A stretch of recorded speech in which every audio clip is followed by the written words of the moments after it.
Salah satu olahraga paling populer dan terberat di Uzbekistan adalah kokpar atau buskashi. Olahraga ini juga dimainkan di beberapa negara Asia Tengah seperti Afghanistan, Tajikistan, dan Kazakhstan. Uzbekistan adalah salah satu negara yang paling tidak dikenal di Asia Tengah dengan kekayaan sejarah, budaya, kelompok etnis, tradisi, dan alam yang luar biasa. Tetaplah bersama saya untuk mengetahui bagaimana orang Uzbekistan menjalani hidup, apa kebiasaan mereka, dan apa adat istiadatnya. Laut Aral yang membentang lebih dari 68.000 km sebenarnya bukanlah laut, melainkan air asin terbesar keempat di dunia, yang airnya berasal dari sungai Amu Darya dan Shardarya. Di tempat ini menghasilkan ribuan ton ikan setiap tahun, yang menjadi mata pencaharian penduduk sekitarnya. Laut Aral telah menjadi oasis di tengah gurun yang panas selama ratusan tahun. Ini berubah ketika Uni Soviet memutuskan untuk mengembangkan pertanian di wilayah Aral, dengan membendung sungai Shardarya dan Amu Darya. Insinyur Soviet membangun jaringan irigasi yang luas yang mencakup kanal sepanjang 322 km, 45 bendungan, dan lebih dari 80 waduk untuk mengairi ladang kapas dan gandum. 20 tahun kemudian, kuota produksi kapas Asia Tengah naik menjadi 9 juta ton, menjadikan Uzbekistan produsen kapas terbesar keempat di dunia. Proyek tersebut menghasilkan banyak uang, tetapi Laut Aral hancur, sistem irigasi yang dibangun banyak mengalami kebocoran, sehingga sebagian besar air Laut Aral hilang di padang pasir, menyebabkan volume airnya berkurang. Selain itu, kualitas airnya juga memburuk.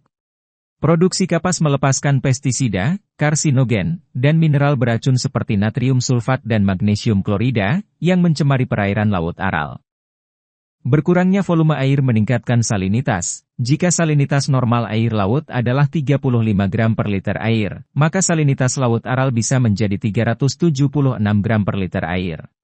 Akibatnya air Laut Aral menjadi sangat asin, melebihi rasa asin yang bisa ditoleransi makhluk hidup.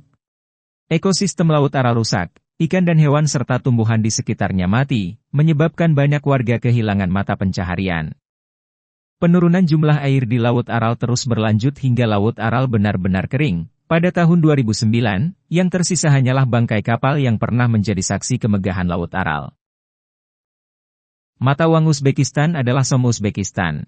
1 som Uzbekistan sama dengan 1,30 rupiah. Pada tahun 2020, pendapatan per kapita penduduk Uzbekistan adalah 300 juta rupiah.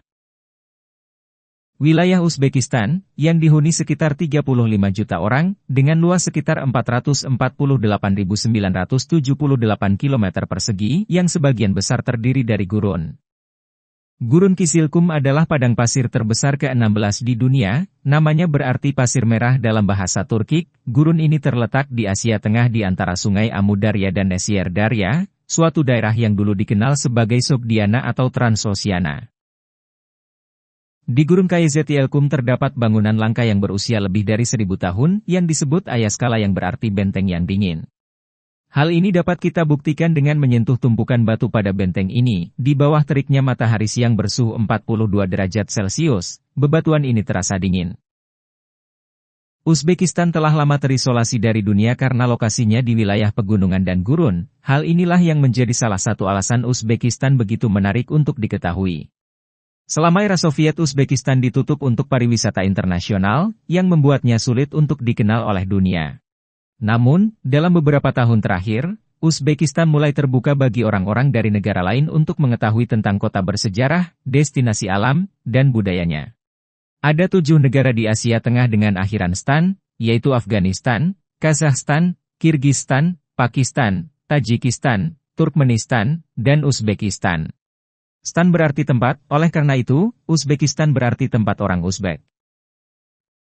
Dalam beberapa tahun terakhir, konsumsi daging kuda di dalam negeri telah menurun drastis, karena pertumbuhan ekonomi, keterbukaannya terhadap dunia, dan karena perubahan kebiasaan makan. Uzbekistan adalah salah satu dari 10 produsen kapas terbesar di dunia, meski jauh tertinggal dari Cina, India atau Amerika Serikat. Dahulu, praktik pemaksaan anak untuk bekerja di industri ini dikecam, bahkan, perusahaan besar seperti H&M, IKEA atau Adidas ikut memboikot kapas Uzbekistan.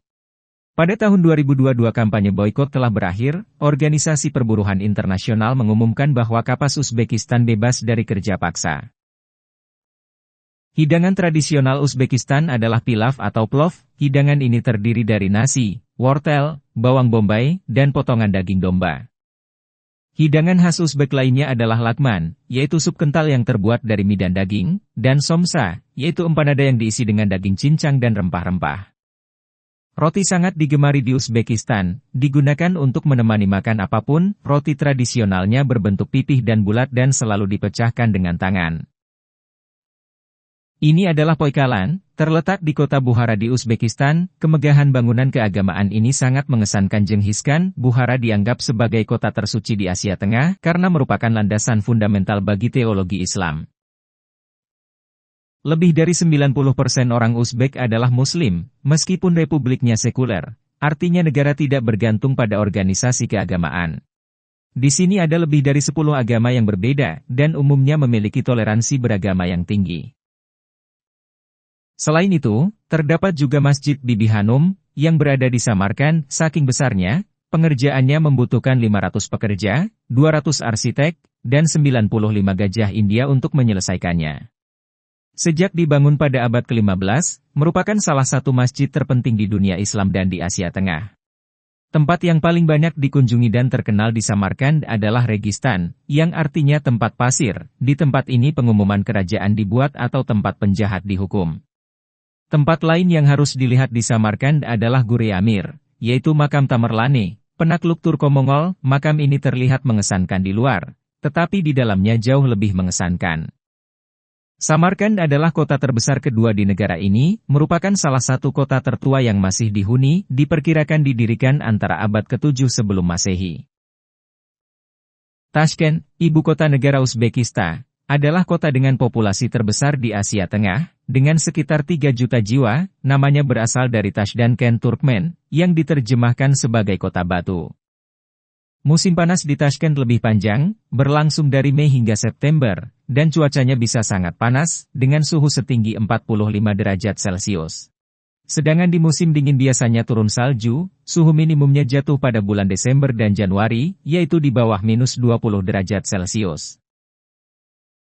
Stasiun Metro Tashkent dianggap sebagai karya seni publik, dengan interpretasi gaya sejarah dan budaya era Soviet dan Uzbekistan.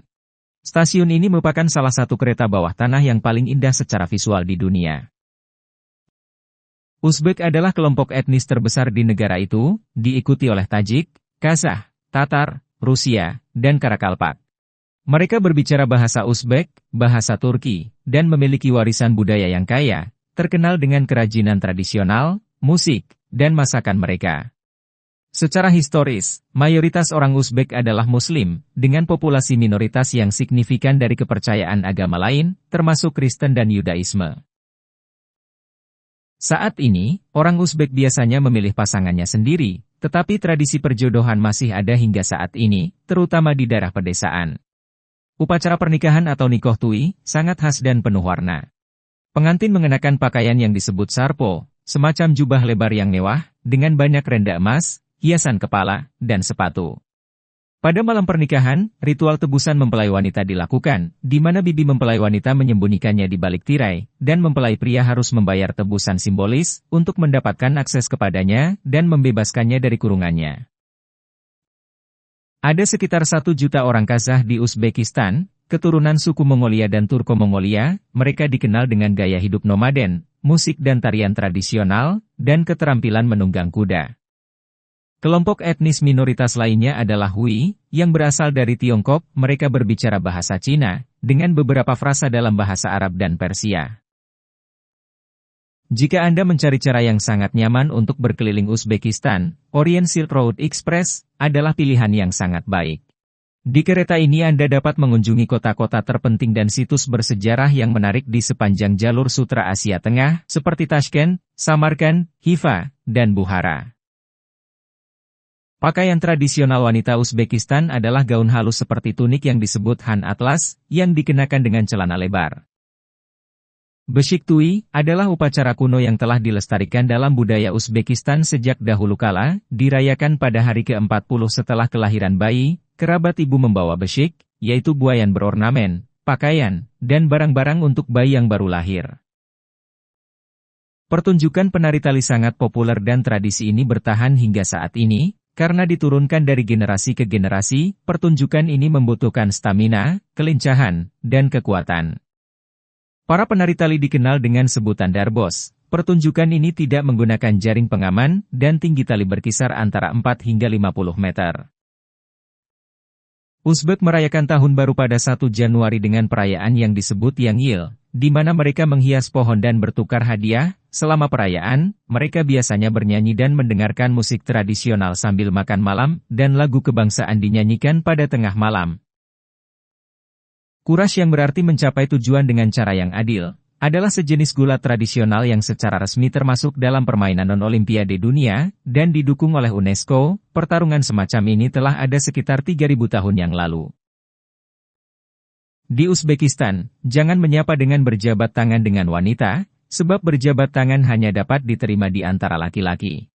Jika Anda seorang pria dan Anda akan menyapa seorang wanita, hal yang benar untuk dilakukan adalah membungkuk di hadapannya, sambil memegang tangan Anda setinggi hati Anda. Saat makan, memberikan sesuatu kepada orang lain jangan pernah menggunakan tangan kiri, dan seperti di banyak belahan dunia lainnya, saat memasuki rumah Uzbekistan Anda harus melepas sepatu. Jika Anda diundang ke sebuah rumah di Uzbekistan, usahakan Anda duduk jauh dari pintu masuk rumah, karena di negara ini tamu yang paling dihormati, adalah tamu yang duduk sejauh mungkin dari pintu masuk utama. Orang yang lebih tua sangat dihormati di Uzbekistan. Ketika duduk di meja, yang lebih muda harus menunggu sampai yang lebih tua mengambil tempat, dan yang lebih muda harus selalu menyapa orang yang lebih tua terlebih dahulu. Di Uzbekistan terdapat Boy Bulok, sebuah gua terdalam di Asia Tengah dan salah satu yang terdalam di dunia, dengan kedalaman 1.430 meter dan panjang 1.500 meter.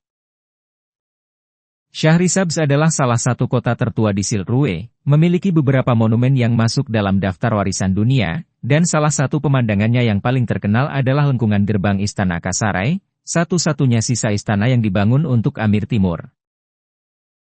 Ugam Chaktal adalah cagar alam terbesar yang dilindungi di seluruh negeri, termasuk dalam daftar warisan dunia.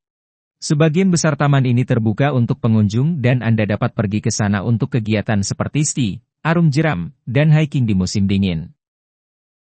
Danau Aidar terletak di tenggara Gurun Kisilkum dan merupakan bagian dari sistem danau buatan yang disebut Aidar Arnasai, yang luasnya 4.000 km persegi. Selama musim semi dan musim panas keindahannya sangat spektakuler. Di tempat ini Anda bisa mengamati burung pelikan dan bangau. Selain itu, Anda bisa menjelajahi tempat itu dengan menunggang kuda atau unta. Hifa adalah kota yang di masa lalu menampung pasar budak terbesar di Asia Tengah.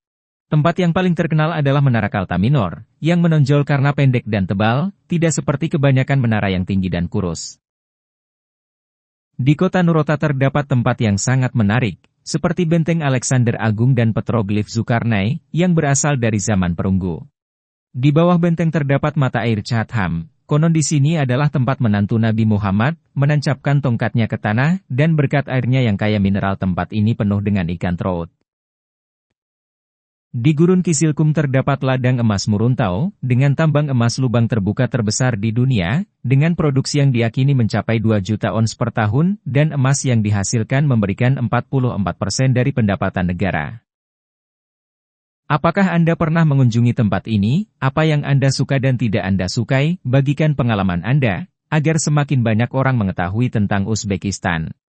Terima kasih sudah menonton. Jika Anda menyukai video kami jangan lupa subscribe, dan aktifkan tombol notifikasi, agar tidak ketinggalan video kami yang terbaru.